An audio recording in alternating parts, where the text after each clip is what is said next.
Magandang araw sa inyo mga masugid kong taga-subaybay at kaibigan. Kamusta kayo? Alam ko, bawat isa sa atin ay may kakilala o nakasalumuha na siguradong nagbigay ng toxic vibes. Yung tipong parang laging may dalang ulap na madilim saan man sila magpunta. Pero teka lang, huwag tayong ma-down agad dahil may paraan para harapin ang ganitong sitwasyon. Halika, samahan niyo ako sa kwentuhang puno ng inspirasyon. Sabi nga nila, you can't control someone else's behavior, but you can control how you respond to it. Ang mga toxic na tao ay parang bagyo. Hindi mo maiiwasang dumaan sila sa buhay mo, pero pwede kang maghanda.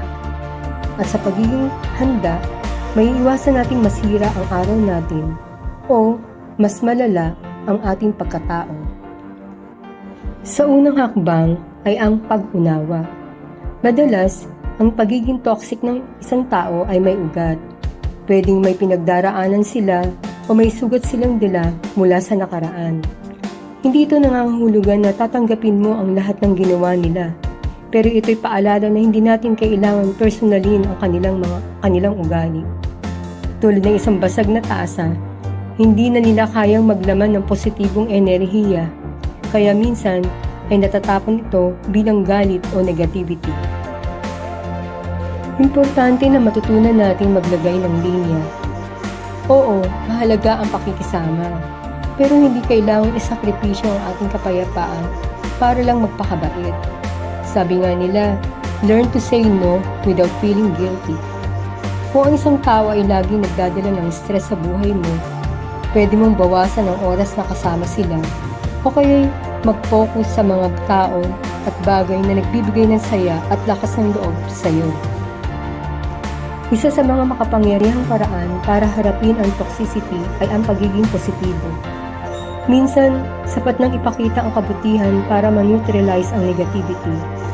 Hindi ito madaling gawin, pero tandaan, ang liwanag ay laging mas malakas kaysa sa dilim.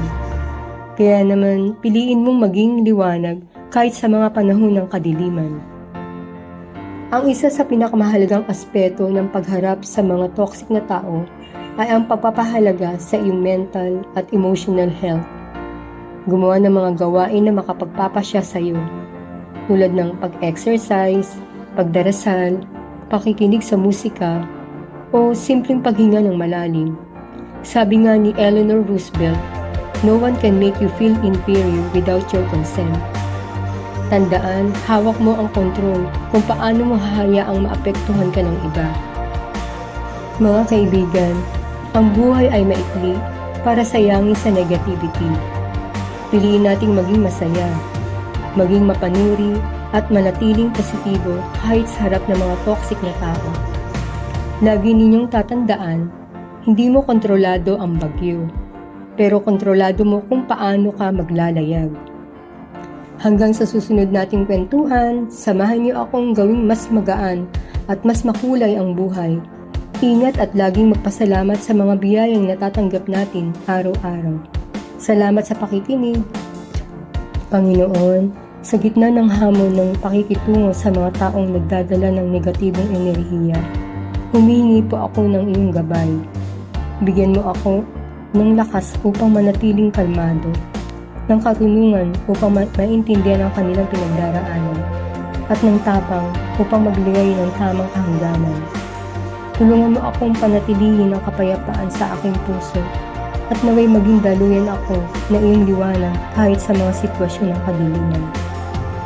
Panginoon, turuan mo akong magpatawad at umiwas sa galit at ipaalala mo sa akin na sa iyong presensya walang anumang negativity ang nananatili.